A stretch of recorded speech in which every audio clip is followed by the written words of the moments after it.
Scott Stirrett is the founder and CEO of Venture Canada. They're a national charity that is focused on helping young people realize their entrepreneurial potential. And he is the author of The Uncertainty Advantage, Launching Your Career in an Era of Rapid Change. Welcome to the show, Scott. Thank you for having me. Yeah, excited to have you on. Tell us a little about your personal lives, more about your work, and what motivated you to write the book. So, my book is called The Uncertainty Advantage, and I wrote this book because I think the defining aspect of our era is the amount of uncertainty that we all live with. And that is reflected in everything from artificial intelligence to the political instability to the fact that, and just in general, the world is changing really quickly. And if you want to learn to thrive in this current era, you have to learn to lean in and chase the uncertainty. And the more that you run from uncertainty, the more that you will ultimately become vulnerable to life's volatility or uncertainty. And where this relates to my personal life is I founded a charity called Venture for Canada, which over the last 10 years, we've raised over $80 million and supported 10,000 young people across the country to be more entrepreneurial. And I've seen firsthand how the fear of uncertainty is one of the main things that holds people back. And in my own life, I've seen how uncertainty can be both an exhilarating thing, but also something that can be extremely anxiety inducing.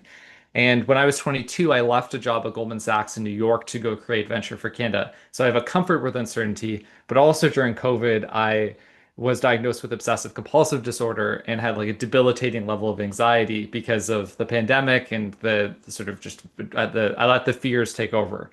And I wrote this book because I wish when I was starting out and throughout my life that there was a resource that I could use to help me become more comfortable with uncertainty. OCD in the midst of COVID and everything else? That's not great. Sorry about that. Yeah, it was a really Jeez. tough 2021 was definitely the worst year of my life.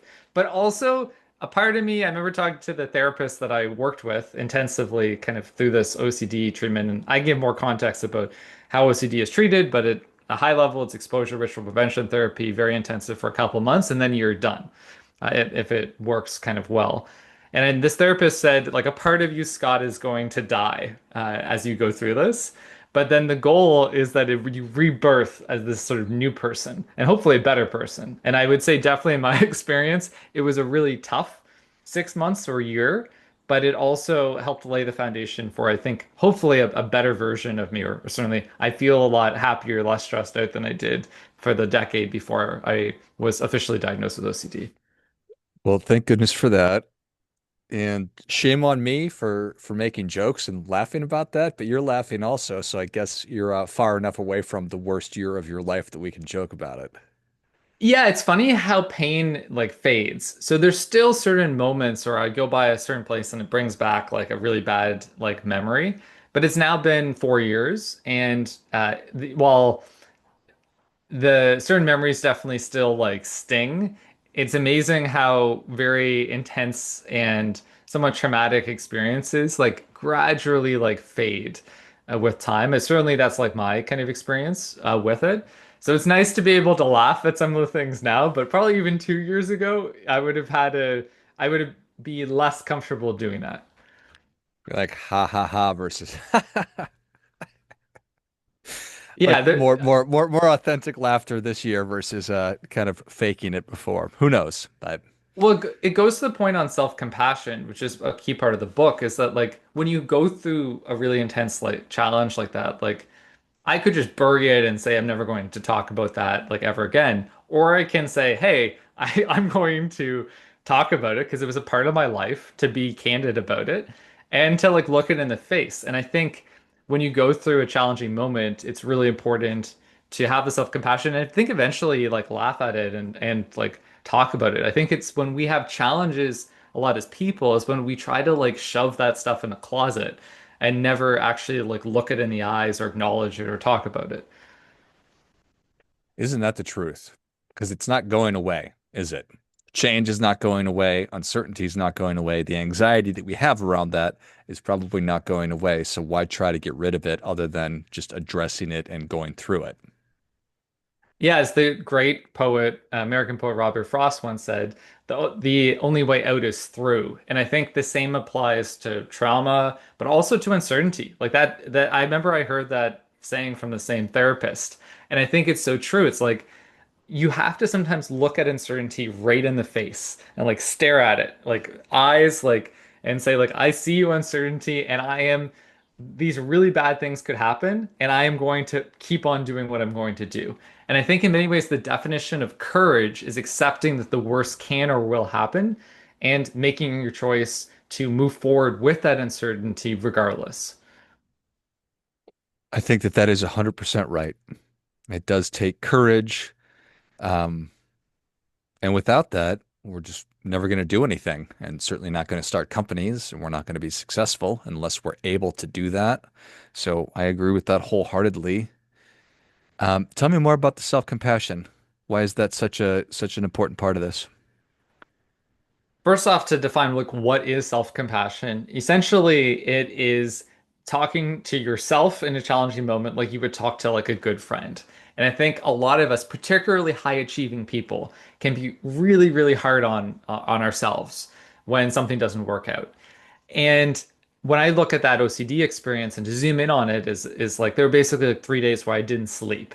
There were points where felt like I could barely work. I was out doing like compulsive Googling around illnesses, like out in the middle of the night, like walking around my neighborhood when it was like minus 20 degrees, like Fahrenheit. Like I hit like a rock bottom. And I remember there was one night that was probably the worst night in my life where didn't sleep at all. It just was horrible. And even now, yeah, it's kind of tough to think about. But I remember the next day was I was like to accept that, okay, I have this really challenging moment that I'm going through.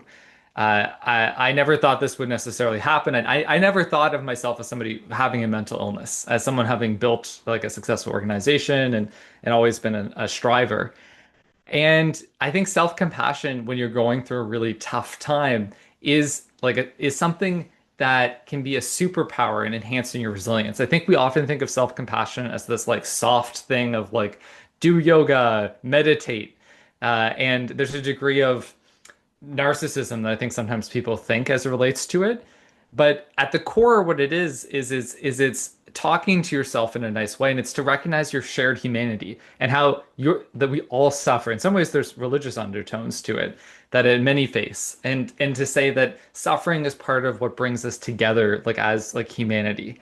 So for me, self-compassion has been a really important part of my journey, and I think self-compassion is something that inevitably when there's ups and downs and there's uncertainties and in a more uncertain world you can have there's more bad or random things that can happen to you. So if you want to be more resilient or anti-fragile in the face of uncertainty, think about fostering more self-compassion in your life. So how do I do that? It's my self-talk, it's my behavior, it's everything. Yeah, it's the self-talk part of things. It's the recognizing kind of shared humanity, and in doing so, I'm referencing the work of Dr. Christian Neff, who's kind of the godmother of self-compassion, did a lot of the writing on this subject. But there's also a bunch of other tactics that I talk about in this book. That includes like going out in nature and going for walks without your phone and like sleeping well. Like a lot of the things that I talk about in the book aren't like super novel and they're things recommended by other people. But I think sometimes we don't think about those in the context of navigating like uncertainty. And all those things I mentioned, I think are really important. If you're going through a really uncertain moment of your life or the world feels really uncertain, it's really important to invest in those kind of habits. I totally agree. And this is it's hard for me as somebody who is extremely self-critical to remind myself and to remember because I intellectually know that. I intellectually know I'm supposed to be nice to myself. But what I do is I'm absolutely vicious with myself more than I'm not. And I have to remind myself, okay, let's go a little easier on ourselves. You know, give yourself some patience, give yourself some grace because you're doing the best that you can. What are ways that, like, out of interest in your life, like you feel that you foster that sense of self-compassion in yourself? I just have to remember I'm a big fan of like totems, or if it's a ring or a bracelet or something I'm wearing around my neck, or just something that I can put in my pocket that can remind me and prompt me, oh, be more grateful, be kinder, be exercise more self-compassion. So that's what I'm doing most recently is it's I have a bracelet that reminds me to be kind to myself and to others. That's a great tip. I haven't heard that, but I think it is. Sometimes you just need that cue. Like it's like in the book Atomic Habits and that where they talk about it. But just I can picture like having a bracelet or that kind of constant like reminder. I've sometimes had little sticky notes in my computer that have been great little, and I actually had one around self-compassion when I was going through that OCD kind of experience. But I love the totem idea. Thanks for sharing. Yeah, I mean, it sounds really basic, and it is. But I mean, it's what's worked for me my entire adult life, and so I keep going back to it. One day, perhaps I won't need it, but until I get there, I couldn't agree with you more. And certainly for young people who are coming into the workforce, and my heart goes out to a lot of people who our thought was, or perhaps their thought was, I'm going to get a degree and then be able to get a good job, and that's not necessarily a clear path anymore. And once I get a job and I'm going to get married and have buy a house, and that doesn't seem like a very clear path. So I don't know if disillusioned is a fair way to describe some people, or just I guess maybe I can ask a question here. What do you think about that? I think that there is like an epidemic of anxiety that exists amongst like young people that is like proven and backed up by a ton of research. Recommend listeners check out Anxious Generation by Jonathan Haidt, where he goes into a lot of like detail on about this. But I think that there's a lot of things that have contributed to this like epidemic of anxiety that is very tied with uncertainty. I think certainly it's important to acknowledge like there are macroeconomic like factors, like the world is more uncertain. It is harder to buy a house, the cost of living and raising children, and it's there's a lot of challenges that young people do face. And there's everything from different parenting kind of strategies that I think have exacerbated this anxiety epidemic, social media, technology use in general. So I think when we look at this like epidemic of uncertainty, the first thing is to acknowledge is yes, it is there and is backed up. Like young people have much higher rates of mental health issues related to anxiety and depression than they did 10 and 15 years ago. And two, there are many different things that are causing this epidemic of anxiety today. So yes, so much, so much. Uh, is it helpful to is it helpful to keep in mind that each generation faces their own challenges, or is that Yeah, it's like you look at, I mean, my grandfather served in the Second World War through Canada. It's like I think every generation has had significant challenges around like anxiety, and he certainly did. Like it's not like every. I think that it's easy to zoom in. What I more have expertise in is this current generation in the context of my work, and not to compare necessarily the quiet generation or silent generation with the sort of Gen Z. I think they both face their different challenges, but it's to say what I can say is I think in our current context is that young people do face structural challenges, and I also think that some of the expectations society has put on young people, as well as some of the expectations parents have put on young people, and I think social media have made contributed to why we have this like mental health epidemic today that is much worse than it was like 10 or 15 years ago. And I don't think I think it's reductive to when people frame it as just like young people are weak or like, or things have, yes, I'd say young people are more fragile, but there's like a reason for it. And it is it's not like there's something in the water. It's like there are broader things in our culture, I think in some cases, that have helped contribute to these conditions. totally agree? We talked about how when we're dealing with uncertainty, we have to have the courage to do the thing that we're trying to do. One of the phrases I love because it sells a lot of shoes, but it's not super helpful, is just do it. Because if I don't know how to do it, then I can't just do it. So what are your thoughts on that? It's just, do people possess the knowledge necessary or the skills necessary to succeed in this world? Are we, and this is beyond the emotional regulation and the self-compassion, just the, like, what are the skills? I think you probably understand what I'm trying to say or ask. I think one of the most important skills to thrive in a more volatile like environment is the ability to be entrepreneurial. And that's something that everybody needs, whether you're a founder or you work in the government. Uh, both thing that entrepreneurial mindset is essential. And to be entrepreneurial is to identify and act upon opportunities to create value for others. And to break that down, there's two really important parts. Identify, so spotting opportunities, testing ideas, being somebody who is constantly out there experimenting. And then two is acting, constantly getting data and then saying, okay, I'm moving forward with this idea. I'm going to do one or two things. And I think sometimes I was talking to someone yesterday who is young, entrepreneurial, working in a startup, looking to do something and build something new. And he's like, there's so much out there. He's FOMO. It's like hard to prioritize. And I think on the point of acting of like, what's like one or two things that you can do today that are the most important things for you to do to move that ball forward.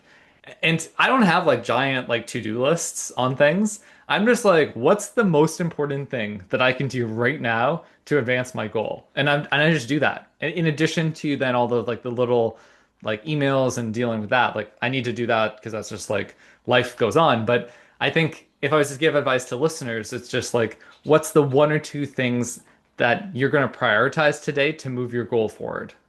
Yeah, I think that that's really, really, really good advice. I think and talk a lot about, and I'm constantly working on becoming a better self-manager myself. And so everything we're talking about is that self-compassion, emotional regulation, everything, and then understanding here are the critical things that I need to get done this minute today, and to be able to focus on those things and to actually execute. I mean, that's a huge skill. Yeah, I agree. And I think in many ways in our current era, like the ability to manage yourself, particularly when 9 to 5 employment is, it's not going to become obsolete, but it's going to become way less prevalent than it was. I think you're going to see more and more companies that are AI driven and have way fewer number of workers. And you're going to have, you're already seeing this massive rise of the freelance economy in the United States and other countries. And in many, this ability to manage yourself when we're predominantly freelancers is more important than ever. You're not going to have a boss saying, "Hey, this is what you need to do," and be micro. And even if you do have a boss in probably an AI-driven workplace, there's going to be fewer managers, more flat structure. So the ability to really manage yourself and to have that judgment to say, "Hey, this is the most important thing for me right now to move forward," is going to be extra important.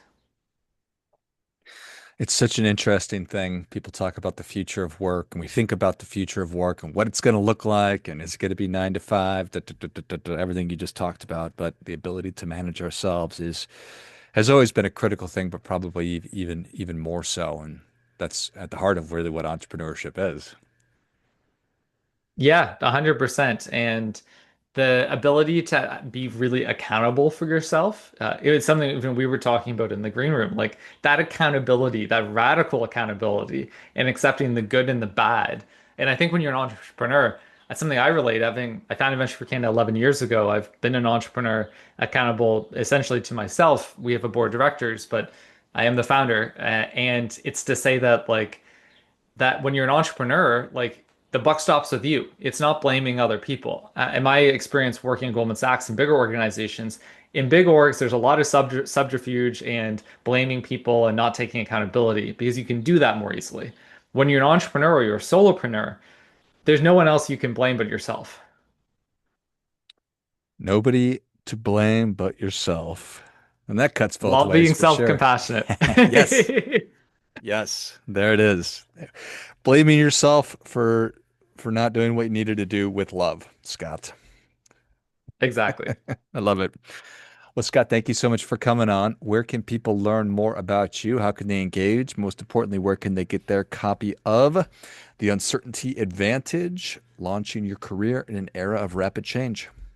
You can pre-order the book on Amazon.com. It is also available on Barnes and Noble. And to learn more about me, you can check out my website, and it is stirrett.com, STI, two R's, E, two T's.com. And you can check me out on Substack at Scott's Monthly Musings, where I send out one email once a month with the top things that I've read over the past month with a focus on AI and the future of work. Thanks for having me. Excellent. If you enjoyed as much as I did, show Scott your appreciation. Share today's show with a friend who also appreciates good ideas. Pick up your copy of The Uncertainty Advantage on Amazon or Barnes& and Noble. Learn more about Scott at his website. What is the website again, Scott? Stirrett.com. Stirrett.com. It's Stirrett.com. And check out his Substack as well. I will link all those in the notes of the show. Thanks again, Scott. Thanks. Until next time, remember, do your part by doing your best.